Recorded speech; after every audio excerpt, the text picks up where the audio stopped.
नमस्कार दोस्तों, स्वागत है आप सभी का द एसएससी पल्स पर।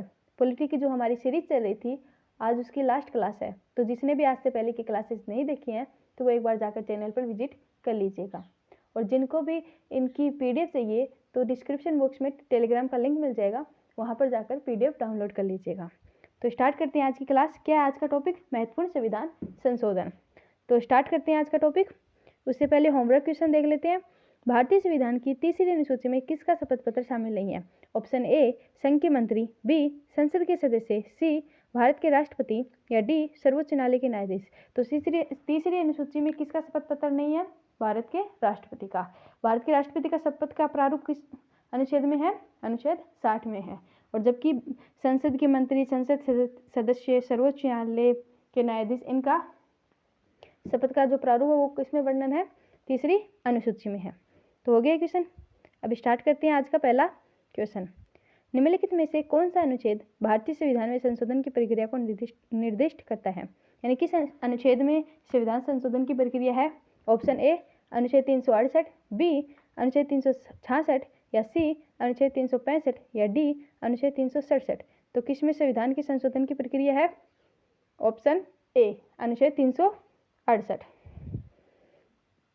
संविधान संशोधन भाग 20 में है, अनुच्छेद 368 में, और दक्षिण अफ्रीका के संविधान से लिया गया है संविधान संशोधन की प्रक्रिया को।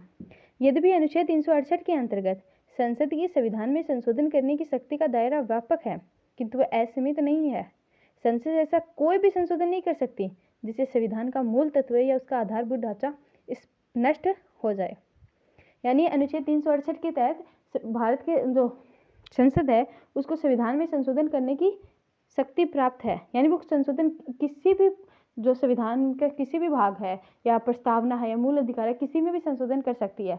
लेकिन जो संविधान का जो मूल ढांचा है, जो मूल विशेषता है, वो उसमें संशोधन नहीं कर सकती है, उसको बदल नहीं सकती। ये किसने कहा था? सुप्रीम कोर्ट ने कहा था केशवानंद भारती मामले में। ठीक है, अब देखते हैं कि भारतीय संविधान में संशोधन के कौन कौन से प्रकार हैं। तो भारतीय संविधान में संशोधन की 3 प्रकार हैं। तो देखते हैं पहला कौन सा है? साधारण बहुमत से। तो साधारण बहुमत क्या है? उपस्थित और मतदान करने वालों का 50% प्लस 1, यानी जितने सदन के सदस्य हैं प्लस जितने उपस्थित हैं उनका कितना होना चाहिए? 50% प्लस 1। ठीक है, ये संशोधन जो है ये 368 के दायरे में नहीं है। यानी साधारण बहुमत से जो संशोधन किया जाएगा वो 368 के तहत नहीं है। कौन कौन सी चीज़ों का साधारण बहुमत से संशोधन किया जा सकता है? नए राज्यों का गठन करना हो या उनके नामों में परिवर्तन करना हो, ये किसके तहत किया जा सकता है? साधारण बहुमत से।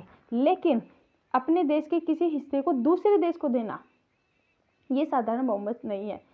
ये उसके लिए अपन को संविधान संशोधन करना पड़ेगा अनुच्छेद 368 के तहत। लेकिन किसी दूसरे देश को, देश के किसी हिस्से को भारत में अगर शामिल करना है तो साधारण बहुमत से हो जाएगा। दूसरा क्या है? विशेष बहुमत। तो इसमें क्या चाहिए? सदन की कुल संख्या का बहुमत तथा उपस्थित एवं मतदान करने वालों का 2/3, यानी जितने सदन के सदस्य हैं उसका तो बहुमत चाहिए, प्लस जितने उपस्थित हैं और जितने मतदान कर रहे हैं उनका कितना चाहिए? 2/3। और इसमें विशेष बहुमत से किसी चीज़ में संशोधन किया जा सकता है? मौलिक अधिकार में, नीति निर्देशक तत्वों में किया जा सकता है। जो भारत के संघीय ढांचे से संबंधित नहीं है उनका विशेष बहुमत से। लेकिन जो प्रावधान भारत के संघीय ढांचे से संबंधित है उनको विशेष बहुमत प्लस राज्यों की सहमति से ही संशोधित किया जा सकता है। ठीक है, विशेष बहुमत क्या है? संसद की विशेष बहुमत प्लस उपस्थित और मतदान करने वालों को 2/3 प्लस कम से कम 50 राज्यों की विधानमंडलों का समर्थन, तभी अपन जो संघीय ढांचे से संबंधित है उनमें संशोधन कर सकते हैं। तो कौन कौन सी चीज़ें हैं? जैसे राष्ट्रपति का चुनाव। तो राष्ट्रपति के चुनाव में राज्यों की भी भूमिका होती है, केंद्र की भी भूमिका होती है। तो जो निर्वाचन की जो प्रक्रिया है, राष्ट्रपति के निर्वाचन की प्रक्रिया को जो तय करना है, उसके लिए अपन अगर चेंज करना है उसमें तो अपन को विशेष बहुमत प्लस आधे राज्यों की सहमति चाहिए। कि जीएसटी के लिए भी, क्योंकि जीएसटी जो प्राप्त होती है उसका जो बंटवारा है वो केंद्र और राज्य दोनों के लिए होता है। तो जीएसटी में भी अगर कुछ संशोधन करना है तो उसके लिए भी विशेष बहुमत प्लस राज्यों की सहमति चाहिए। और 7वीं अनुसूची में क्या है? केंद्रीय, राज्य व समवर्ती सूची है। तो उसमें भी अगर कोई बदलाव करना है तो भी उसमें विशेष बहुमत प्लस राज्यों की सहमति अनिवार्य होगी। तो ये था पहला क्वेश्चन। अब देखते हैं क्वेश्चन नंबर 2। किस संविधान संशोधन अधिनियम द्वारा दिल्ली को राष्ट्रीय राजधानी क्षेत्र का दर्जा दिया गया? ऑप्शन ए 61वां संविधान संशोधन अधिनियम, बी 69वां संविधान संशोधन अधिनियम, या सी 71वां संविधान संशोधन अधिनियम, या डी 73वां संविधान संशोधन अधिनियम। तो किसके द्वारा दिल्ली को राष्ट्रीय राजधानी क्षेत्र घोषित किया गया? ऑप्शन बी 69वां संविधान संशोधन अधिनियम। कब आया था 69वां संविधान संशोधन अधिनियम? 1991 में। इसके द्वारा केंद्र शासित प्रदेश दिल्ली को विशेष दर्जा देते हुए राष्ट्रीय राजधानी क्षेत्र घोषित किया गया। और कौन कौन से अनुच्छेद जोड़े गए? अनुच्छेद 239 ए और अनुच्छेद 239 ए बी जोड़कर दिल्ली को केंद्र शासित प्रदेश का विशेष दर्जा दिया गया। इसके तहत दिल्ली में 70 सदस्यीय विधानसभा प्लस 7 सदस्यीय मंत्री परिषद का क्या किया गया? प्रावधान किया गया। तो हो गया क्वेश्चन। अब देखते हैं क्वेश्चन नंबर 3। 100वां संविधान संशोधन अधिनियम निम्नलिखित में से किससे संबंधित है? ऑप्शन ए वस्तु एवं सेवा कर जीएसटी से, बी आर्थिक रूप से कमजोर वर्ग के आरक्षण के लिए, या सी भारत और बांग्लादेश के बीच भूमि सीमा समझौते के लिए, या डी राष्ट्रीय न्यायिक नियुक्ति आयोग। तो कौन सा संविधान संशोधन अधिनियम जोड़ा गया था 100वें संविधान संशोधन के द्वारा? ऑप्शन सी भारत और बांग्लादेश के बीच भूमि सीमा समझौता। भारत और बांग्लादेश के बीच भूमि सीमा समझौता व्याख्या 100वां संविधान संशोधन अधिनियम 2015। इसके तहत भारत और बांग्लादेश के बीच 1974 के भूमि सीमा समझौते को लागू किया गया। भारत ने कुछ क्षेत्रों का आदान प्रदान किया ताकि सीमा विवाद को सुलझाया जा सके। इसके लिए प्रथम अनुसूची में 4 राज्यों असम, पश्चिम बंगाल, मेघालय और त्रिपुरा, जिसे बांग्लादेश टच होता है जिन राज्यों से, उनमें से संबंधित प्रावधानों में संशोधन किया गया। यानी इसके तहत क्या किया गया था 100वां संविधान संशोधन के द्वारा कि भारत के कुछ राज्यों के कुछ क्षेत्रों को बांग्लादेश को दिया गया, तो बांग्लादेश के कुछ क्षेत्रों को भारत में शामिल किया गया था 100वां संविधान संशोधन अधिनियम के द्वारा। ठीक है, तो इसके लिए क्या करना पड़ा था? संविधान संशोधन करना पड़ा था। अब बाकी ऑप्शन देखते हैं। वस्तु में सेवा कर जीएसटी कौन से संविधान के संशोधन के द्वारा जोड़ा गया था? 101वें संविधान संशोधन के द्वारा। आर्थिक रूप से कमजोर वर्ग ईडब्ल्यूएस को आरक्षण कब किस संविधान संशोधन में था? 103वें संविधान संशोधन के द्वारा। और राष्ट्रीय न्यायिक नियुक्ति आयोग की स्थापना किस संविधान संशोधन के द्वारा की गई थी? 99वें संविधान संशोधन अधिनियम के द्वारा, जिसे सुप्रीम कोर्ट ने न्यायिक समीक्षा जो न्यायपालिका की स्वतंत्रता के हनन के कारण उसे क्या कर दिया था? रद्द कर दिया गया था। ठीक है, अब देखते हैं क्वेश्चन नंबर 4। भारत के संविधान के निम्नलिखित में से किस संशोधन ने अनुच्छेद 19 में संशोधन किया और सामान्य और निश्चित रूप से जमींदारी उन्मूलन कानून की संवैधानिक वैधता की पूरी तरह से सुरक्षित करने वाले प्रावधान को शामिल किया है? यानी भारत के संविधान में किस संशोधन के द्वारा अनुच्छेद 19 में भी संशोधन किया गया प्लस जमींदारी उन्मूलन कानून को संवैधानिक वैधता दी। किस संविधान संशोधन के द्वारा किया गया था ये? ऑप्शन ए तीसरा संशोधन, बी चौथा संशोधन, सी पहला संशोधन, या डी दूसरा संशोधन। तो किस संविधान संशोधन के द्वारा किया गया था? ऑप्शन सी पहला संविधान संशोधन अधिनियम। पहला संविधान संशोधन अधिनियम किस प्रधानमंत्री के कार्यकाल में लाया गया था? पंडित जवाहरलाल नेहरू, उन्हीं के कार्यकाल में यह पहला बदलाव हुआ। उद्देश्य क्या था? जमींदारी उन्मूलन कानून को कानूनी चुनौतियों से बचाना और सामाजिक आर्थिक सुधार लागू करना। यानी जमींदारी उन्मूलन कानून करना तथा हदबंदी और चकबंदी कानून लेके आना, इसलिए पहला संविधान संशोधन अधिनियम लाया गया। तो क्या क्या प्रावधान थे? एक तो 9वीं अनुसूची जोड़ी गई, इसमें शामिल कानून की न्यायालय में चुनौती नहीं दी जा सकती है। यानी 9वीं अनुसूची जोड़ी गई। 9वीं अनुसूची किससे संबंधित थी? है भूमि सुधार से। तो इसमें क्या कहा गया कि 9वीं अनुसूची में अगर कोई विषय शामिल है तो उन्हें न्यायालय द्वारा चुनौती नहीं दी जा सकती है, यानी उसकी न्यायिक समीक्षा नहीं की जा सकती है। तो सुप्रीम कोर्ट ने केशवानंद भारती मामले में के बाद एक स्टेटमेंट दिया कि 23 अप्रैल 1973 के पहले 9वीं अनुसूची में शामिल विषयों की न्यायिक समीक्षा नहीं की जा सकती है, लेकिन 23 अप्रैल 1973 के बाद अगर कोई विषय 9वीं अनुसूची में शामिल है तो उनकी न्यायिक समीक्षा की जा सकती है। ठीक है, दूसरी क्या थी? अनुच्छेद 31A और अनुच्छेद 31B जोड़े गए। अनुच्छेद 31 किससे संबंधित था? संपत्ति के अधिकार से था। और क्या जोड़ा गया था पहले संविधान संशोधन के द्वारा? अनुच्छेद 31A और अनुच्छेद 31B।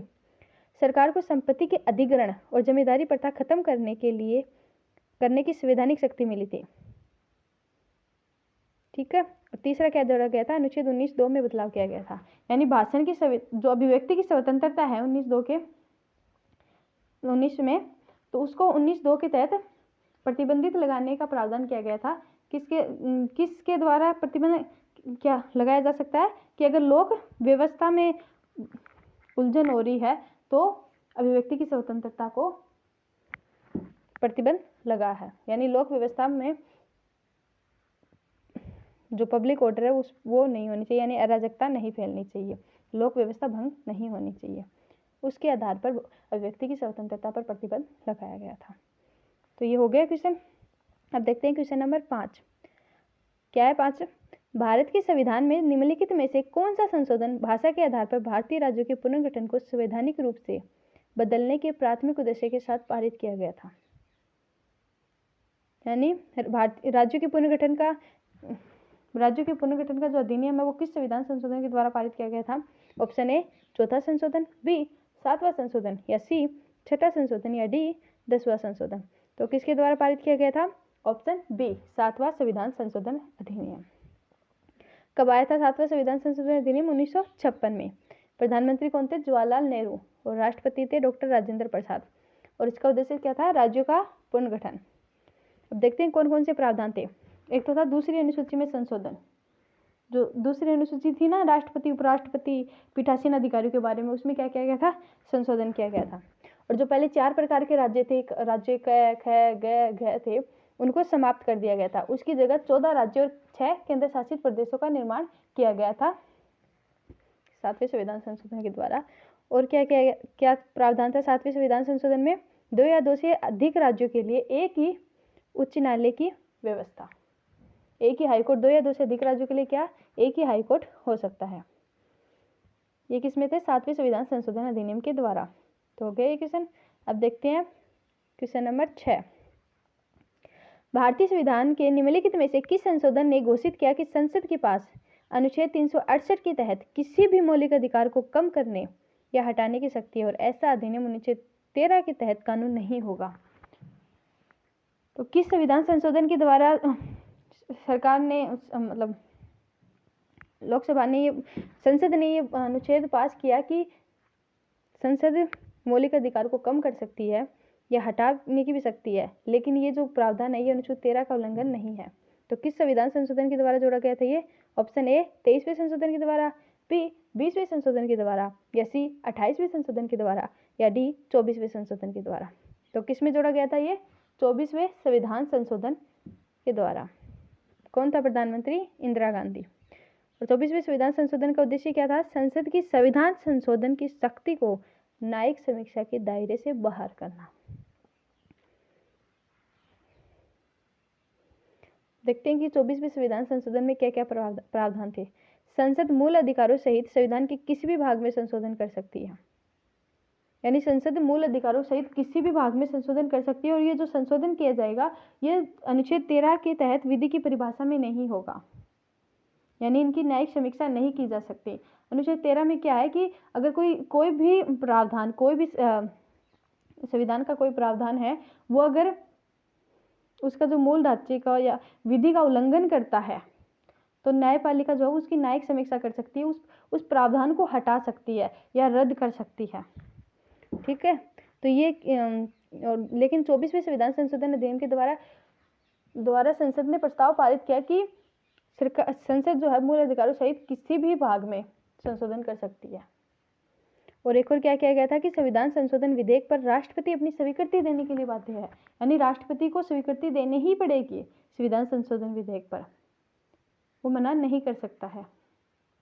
बाकी और में क्या है कि वो एक बार पुनर्विचार के लिए लौटा सकता है, लेकिन संविधान संशोधन विधेयक पर उसे अपनी स्वीकृति देनी ही पड़ेगी। तो हो गया क्वेश्चन। अब देखते हैं क्वेश्चन नंबर 7। भारतीय संविधान का निम्नलिखित में से कौन सा संवैधानिक संशोधन एक राज्य के रूप में सिक्किम के गठन से संबंधित है।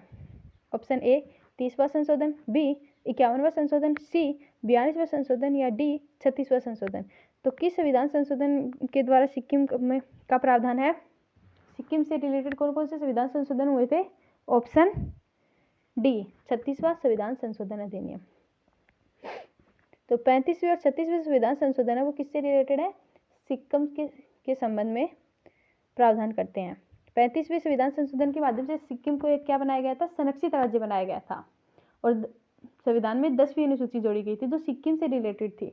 लेकिन 36वें संविधान संशोधन के द्वारा जो सिक्किम को पूर्ण राज्य का दर्जा दिया गया और 10वीं जो अनुसूची सिक्किम से रिलेटेड जोड़ी गई थी उसे समाप्त कर दिया। यानी 35वें संविधान संशोधन के द्वारा सिक्किम को क्या बनाया गया था? संरक्षित राज्य। और 36वें संविधान संशोधन के द्वारा क्या बनाया गया था? पूर्ण राज्य। और 10वीं अनुसूची जोड़ी गई थी जिसे 36वें संविधान संशोधन अधिनियम के द्वारा क्या कर दिया गया?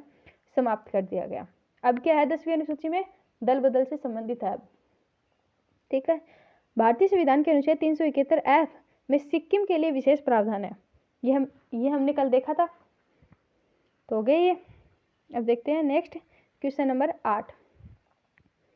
किस संशोधन द्वारा मंत्रिपरिषद के आकार को सीमित किया गया कि मंत्रियों की कुल संख्या लोकसभा या विधानसभा की कुल सदस्य संख्या के 15% से अधिक नहीं होगी?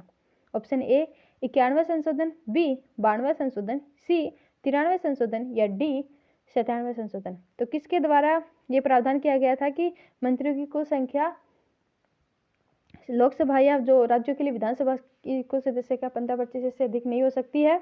ऑप्शन ए 91वां संविधान संशोधन अधिनियम 2003। प्रधानमंत्री कौन थे? अटल बिहारी वाजपेयी। और राष्ट्रपति डॉक्टर एपीजे अब्दुल कलाम आजाद। इन संशोधन का मुख्य उद्देश्य दल बदल को रोकना और मंत्रिमंडलों पर लगाम लगाना था। इसके अनुसार प्रधानमंत्री या राज्यों के लिए मुख्यमंत्री सहित मंत्रियों की कुल संख्या सदन की कुल संख्या का 15% से अधिक नहीं हो सकती। यानी जितने सदस्य हैं उसका 15% ही मंत्री बनाया जा सकता है। लेकिन अगर कोई छोटा राज्य है तो वहाँ न्यूनतम मंत्री कितने बनाए जा सकते हैं? 12 मंत्री तो बनाने ही हैं। ठीक है। यदि कोई सांसद या विधायक दल बदल के आधार पर अपनी सदस्यता खो देता है तो वह मंत्री पद धारण करने के लिए भी अयोग्य। यानी कोई सांसद या विधायक है उसको दल बदल के आधार पर अयोग्य करार दिया जाता है। तो पहले क्या होता था कि वो मंत्री तो बना रहता था, वो अयोग्य होता था लेकिन मंत्री बना रहता था, क्योंकि 6 महीने का प्रावधान है ना कि बिना संसद का सदस्य या बिना विधानसभा का सदस्य 6 महीने तक मंत्री रह सकता है, तो वो मंत्री रह सकता था। लेकिन 91वें संविधान संशोधन अधिनियम के द्वारा क्या कहा गया कि वो अगर दल बदल के आधार पर किसी को अयोग्य करार दिया जाता है तो वह मंत्री बनने के लिए भी क्या हो जाता है? अयोग्य ही रह जाता है। ठीक है, तो हो गया क्वेश्चन। अब देखते हैं क्वेश्चन नंबर 9। भारतीय संविधान के निम्नलिखित में से किस संशोधन के द्वारा अनुच्छेद 51A के तहत एक नया मौलिक कर्तव्य जोड़ा गया? ऑप्शन ए 85वें संशोधन अधिनियम 2001, बी 87वें संशोधन अधिनियम 2003 या सी 86वें संशोधन अधिनियम 2002 या डी 88वें संशोधन अधिनियम 2003। तो किसके द्वारा अनुच्छेद 51A जोड़ा गया? 86वें संविधान संशोधन अधिनियम 2002। मूल संविधान में नागरिकों के लिए मूल कर्तव्यों का प्रावधान नहीं था। यानी जब संविधान बना था 1950 में, तब उसमें मूल कर्तव्य का प्रावधान नहीं था। मूल कर्तव्य सरदार सवर्ण सिंह की समिति की सिफारिश पर 1976 में जोड़े गए थे। और कितने मूल कर्तव्य जोड़े गए थे? 10 मूल कर्तव्य जोड़े गए थे। 42वें संविधान संशोधन अधिनियम के द्वारा 10 मूल कर्तव्य जोड़े गए थे और 86वें संविधान संशोधन के द्वारा 11वां मूल कर्तव्य जोड़ा गया था।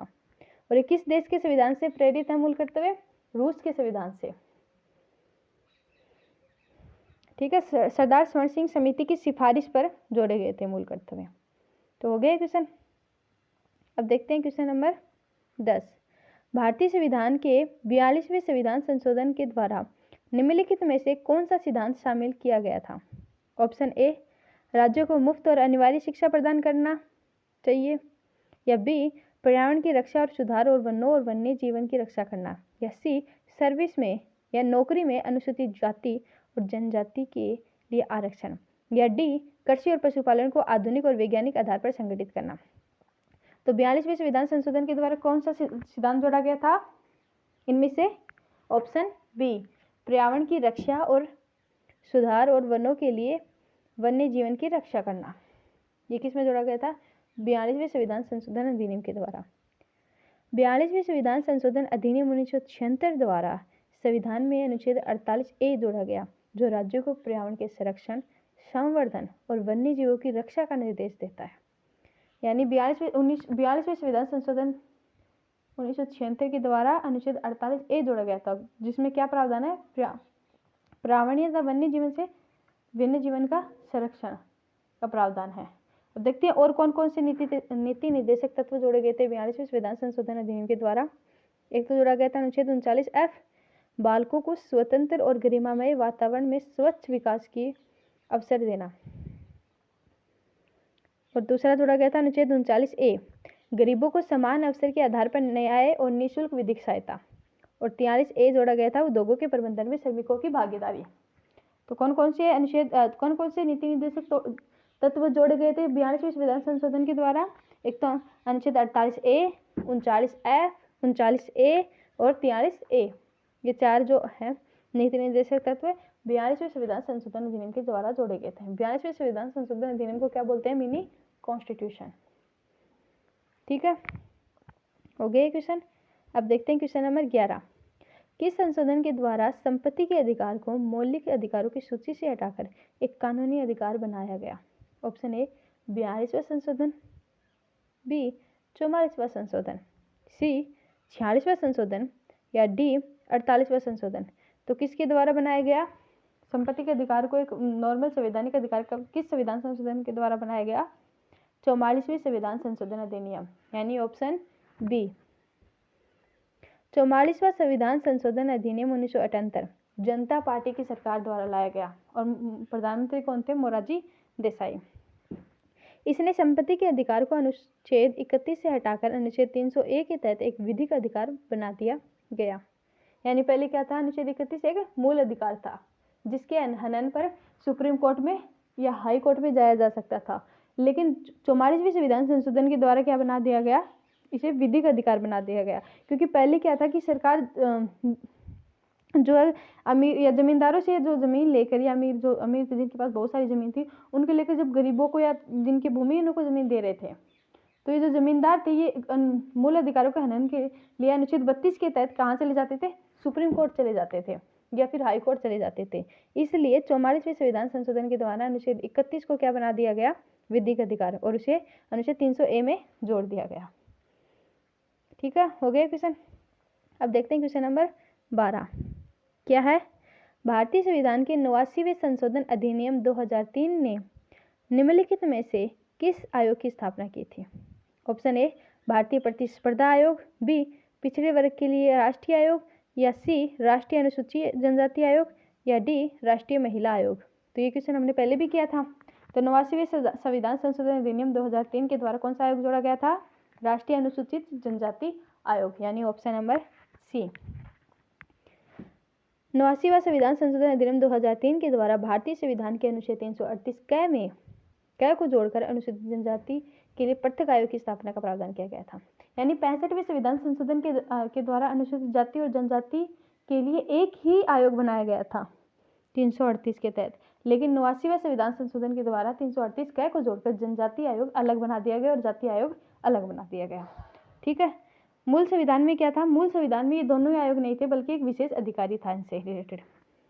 अब बाकी देखते हैं बी क्या है? राष्ट्रीय पिछड़े वर्ग के लिए राष्ट्रीय आयोग कौन से संविधान संशोधन अधिनियम के द्वारा बनाया गया था? 102वें संविधान संशोधन अधिनियम के द्वारा।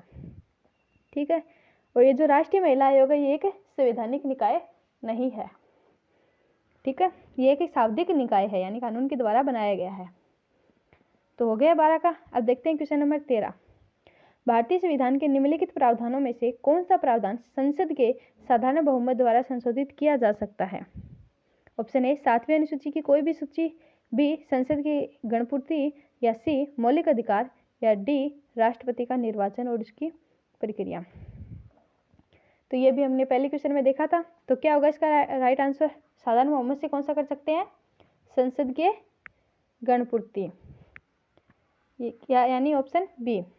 इसके लिए साधारण बहुमत चाहिए। तो साधारण बहुमत क्या है? सदन के उपस्थित और मतदान करने वाले 50% + 1।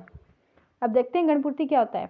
गणपूर्ति सदन के कुल सदस्यों की संख्या का 1/10 भाग होती है, अर्थात लोकसभा में कम से कम 55 सदस्य और राज्यसभा में कम से कम 25 सदस्यों का अपने अपने सदन में उपस्थित होना अनिवार्य होता है। इनके अभाव में उस सदन की कार्रवाई को पीठासीन अधिकारी तब तक के लिए स्थगित कर देता है जब तक कोरम पूरा नहीं होता। यानी गणपूर्ति क्या होता है? सदन का 1/10वां भाग।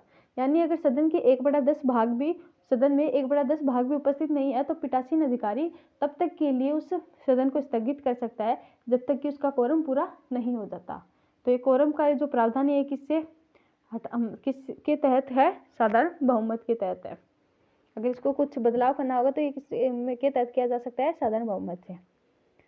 बाकी देखते हैं ये 7वीं अनुसूची की कोई भी सूची ये किससे है? ये संघीय ढांचे से संबंधित है।